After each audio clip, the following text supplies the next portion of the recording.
grandes cidades, num pequeno dia a dia, o medo nos leva a tudo, sobretudo a fantasia.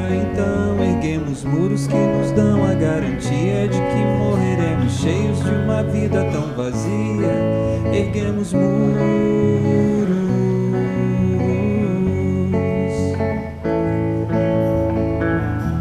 nas grandes cidades de um país tão violento. Os muros e as grades nos protegem de quase tudo, mas o quase tudo quase sempre é quase nada, e nada nos protege de uma vida sem sentido. O quase tudo quase sempre é quase nada. Construímos muros. E hoje nós estamos derrubando alguns muros. O debate aqui é sobre a Baleia Azul, esse jogo virtual que ganhou proporção mundial e que inclusive o falecimento de uma jovem de 16 anos está sendo investigado e existe a suspeita de que ela tenha participado desse jogo. Isso foi aqui no Brasil. A gente terminou o outro bloco levantando um assunto que é o bullying. E aí, eu queria saber uma coisa. O bullying, na nossa época, a Dani está aqui, é da minha época de escola, ela vai poder confirmar, era uma coisa que acontecia, mas que não tinha essa proporção e esse reflexo nas pessoas que tem o bullying hoje. Por quê? Então, o que acontece? A gente tem essa geração, que nós falamos há pouco, que é mais fragilizada, e a gente tem um bullying mais perigoso. Né? É como se o simples já não fizesse mais efeito.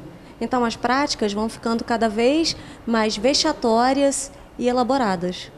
Perversas. Que nada mais é do que a baleia azul. Se você pensar no extremo, né, isso é você ter prazer com a morte do outro. É um tipo de perversão terrível. É uma maldade inadmissível. Mas é um ato humano. E o bullying fomenta a baleia azul? Por exemplo, de repente uma criança que percebe que outra levantou esse assunto, ou numa rodinha de amigos e tal, a coisa do desafiar. Ah, você não vai conseguir. Isso fomenta o jogo? Fomenta sim, claro. O adolescente ele é inseguro. E o adolescente ele está com os sentimentos borbulhantes, essa é a palavra. Ele está cheio de hormônios, cheio de dúvidas.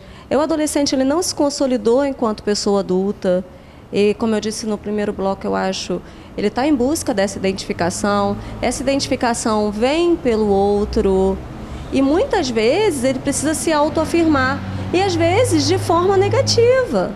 Que é quando você diz para ele, se você realmente é homem, você vai andar a 140 no carro, vai fazer um vídeo e vai me mandar. Um adolescente faz isso.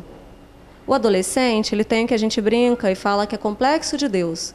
Ele acha que nada pode tocá-lo, que nada pode acontecer a ele. É por isso que morte adolescente é extremamente sofrida.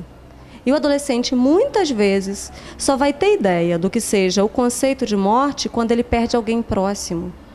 E aí, quando ele perde um amigo, ele perde um familiar muito próximo, ele se aproxima. Porque ele costuma ter, por defesa, uma relação de muito distanciamento com a morte, justamente por acreditar que nada pode tocá-lo. Então, ele tem uma maior propensão a se expor a comportamentos perigosos. Ele pode fazer sexo sem preservativo, ele pode correr de carro, ele pode beber mais. A gente não tocou aqui, mas a questão do álcool e das drogas, elas estão aí. São questões, assim, muito sérias e muito preocupantes. E drogas cada vez mais elaboradas e mais sofisticadas. Então, o bullying, na verdade, é só um apetrecho em todo esse conjunto que é o mundo adolescente. Como é que agora, é o bullying Amanda, hoje na escola? Desculpa. Não, só para lembrar que a gente não pode esquecer que esse curador, ele efetivamente responde por crime. Né? As últimas notícias da semana passada datam que o Ministério da Justiça o Ministro da Justiça determinou que houvesse inquérito por parte da Polícia Federal, embora seja de competência estadual, mas quando há uma repercussão interestadual, a Polícia Federal tem atribuição. E, a depender da idade da vítima, essa responsabilidade, digamos assim, do curador, ela bifurca. A depender, ele pode responder por induzimento, auxílio ao suicídio ou por homicídio. Como identificar esse curador? Então, aí é que entra o papel da polícia, junto que já tem inquéritos, tanto da área civil, tanto da área federal. E aí isso ainda está em fase de apuração, com alguns indícios e para chegar a uma conclusão final. Quando envolve a internet, a coisa fica muito mais difícil, né? Com certeza. Porque a proporção é muito grande. Como é que é o bullying na escola hoje? A gente viveu na escola enquanto aluno, mas você vive há 14 anos na escola do outro lado. Sim. Como é que funciona? Então, eu trabalho diretamente com isso, né, que é o papel da orientação educacional, quando acontece alguns casos. Eu estava conversando com ela aqui no intervalo, e o que me surpreende, não vou ser hipócrita de falar que não acontece. Lógico que acontece, mas a gente na instituição onde eu trabalho atualmente, a gente trabalha muito com a questão da prevenção. Então, sempre quando surge um assunto novo, a gente se previne em relação àquilo. De que maneira? Da conscientização. Então, nós vamos conscientizar os nossos alunos do que é aquilo, quais são as consequências e o que realmente acontece. Porque a criança, tudo que é novo, ela pega aquilo para ela. Então, se uma criança chama o outro, você é orelhuda, ela já vem para mim, tia Dani, falou, me chama de orelhuda, está fazendo bullying comigo. Então, eu sento com ela e converso. Bullying não é isso. Bullying, existe uma série, né, de regrinhas para que seja considerado bullying. Então, essa importância da gente estar trabalhando essa prevenção com essa criança para que ela não rotule, não haja esse rótulo, porque na nossa época não tinha. Não tinha esse nome. Então a gente levava tudo na brincadeira. Por quê? Não tinha acesso ao celular, não tinha esse acesso à internet, não tinha WhatsApp, não tinha Facebook, não tinha nada disso. Então não tinha nada que alimentasse essa questão. Então hoje o que acontece é esse alimento que nós temos, infelizmente, para o mal e para o bem, né? Que a internet está aí. Então as crianças elas já levam isso para um lado negativo. Cabe a gente, enquanto escola, se posicionar e ponderar com eles, mostrando o que realmente é, qual é o significado, mas também nós podemos nos prevenir e trabalhar essa relação, né? A relação humana, a relação do respeito.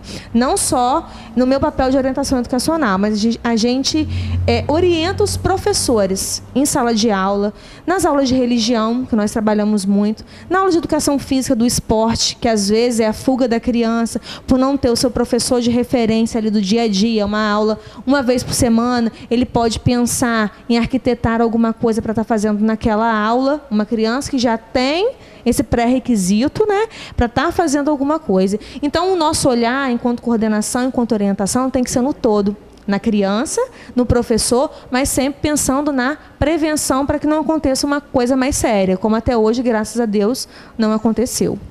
Só esclarecendo, gente, a gente só tem 30 anos, tá? Na nossa... Porque assim, na nossa época, não tinha acesso ao celular, não tinha internet, não tinha Facebook, não tinha Instagram, não tinha nada. E isso parece que faz muitos anos. Não, a gente só tem 30 anos, isso foi ontem. Pois eu coloquei. É assustador. Como que as coisas mudaram de 10 anos para cá, de 15 anos para cá, e foi uma mudança muito acelerada. Então, às vezes, os pais desses jovens de 15 anos para trás tem às vezes dificuldade na criação dos seus filhos porque não sabe lidar com tanta informação, com tanta mudança. E aí vem, né, a preparação psicológica desses pais para lidar com essas mudanças e de criar esses filhos para essas mudanças, que para mim, ao meu ver, enquanto mãe, enquanto profissional, é o mais difícil. E esse excesso de informação, né, do mundo digital deixa as nossas crianças muito confusas. Se a gente fica confuso com esse monte de informação, com esse monte de conceito novo de coisas que aparecem, imagina a confusão na cabecinha dessas crianças, que é uma cabecinha que está em formação. Então é muito complicado. E como você estava falando mais cedo, a superproteção acaba gerando crianças mais frágeis. Tão frágeis ao ponto de não conseguir lidar bem com uma brincadeira, com uma chacota, né? E aí a gente vê que falta o quê? De repente falta uma estruturação familiar que dê uma base maior, que te dê mais segurança, ao ponto de fazer com que a autoestima daquele filho seja trabalhada todos os dias, né? Pai, cheguei da escola, fulano fez isso comigo. Para com isso, vai brincar, da próxima vez você faz isso com ele também, mas de uma forma leve. Não faz isso com ele também, revidando, não é isso não, mas assim, também tratar a coisa de forma mais leve. Eu acho que alguns pais tratam aquilo de forma muito pesada, levam para o lado pessoal, né? Daqui a pouco, não fala mais com aquele amiguinho, vou brigar com o pai. Mas não é assim, a gente precisa desconstruir isso. Eu falo isso porque eu vejo isso no meu dia a dia, né? Enquanto todos os problemas que os meus filhos trazem, né? Eu analiso, e muitos deles eu desconstruo mesmo, né? Eu não vou valorizar aquilo, porque eu sei que é uma coisa boba, de falta de entendimento, né? Outros eu paro para prestar atenção. Então, acho que falta muito isso, esse discernimento, né? De você olhar, identificar o problema, olhar para o seu filho e fazer com que ele se sinta tão amado ao ponto de não ter medo de nada que aconteça em volta dele. É tratar como um problema o que é problema. Exatamente. E não tratar qualquer coisa como um problema. Eu acho que você tocou num ponto muito importante. A gente valoriza muito coisas que mereciam ser desconstruídas e deixadas de lado.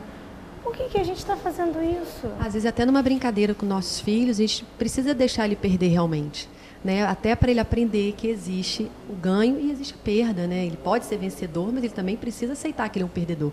E muitas vezes os pais, ali na brincadeira, com pena, e faz com que você permita que ele vença o jogo sem, na verdade, ter vencido. Então, isso também é uma forma de você não ensinar realmente que tem os dois lados, né? Isso pode ser cultural, inclusive. E para as meninas é pior ainda, né? As meninas ainda são criadas de forma diferenciada que os meninos. Então, as meninas são criadas para serem sensíveis e frágeis, quando não somos.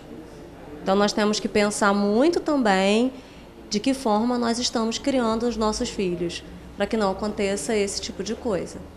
Precisamos enxergar as nossas crianças. Basicamente isso, né? E essa questão da fragilidade que ela falou, que nós, enquanto mulheres, eu vejo os meninos, a dificuldade que eles têm de reconhecer que eles são frágeis. Né? Os Homem não homens, chora. A questão do machismo que é passado às vezes pela família ou pela televisão, e crianças de 8, 9 anos que às vezes acontece alguma coisa, mas ele não reconhece, com medo de demonstrar a sua fragilidade naquele momento. Então cabe a gente também a ter uma conversa, um diálogo com todo cuidado, falar, não, você pode, você deve colocar, isso está te fazendo mal, coloca para fora, fala o que você pensa para que a gente possa ajudar de alguma forma. Diálogo, conversa. Precisamos enxergar as nossas crianças, captar os sinais. De repente, captando esses sinais, a gente consegue cortar o mal antes que ele realmente se efetive, né, Nilvinha? Com certeza, nós precisamos empoderar nossos filhos, essa é a palavra, e responsabilizá-los também.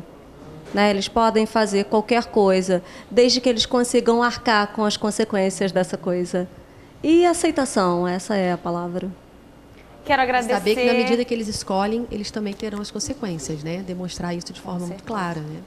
Quero agradecer muito a presença de vocês. Lembra aquilo que eu falei antes do programa começar, que a gente termina com a sensação de que daria mais um programa inteiro para a gente falar um monte de coisas. Obrigada. Absorvi informações aqui que vou carregar para a minha vida, e quando eu for mãe, certamente eu vou aplicar todas essas informações que a gente captou aqui. Muito obrigada pela presença de vocês. O Atualize vai ficando por aqui, mas é claro que a gente encerra o programa com o Ivan Lee e com música.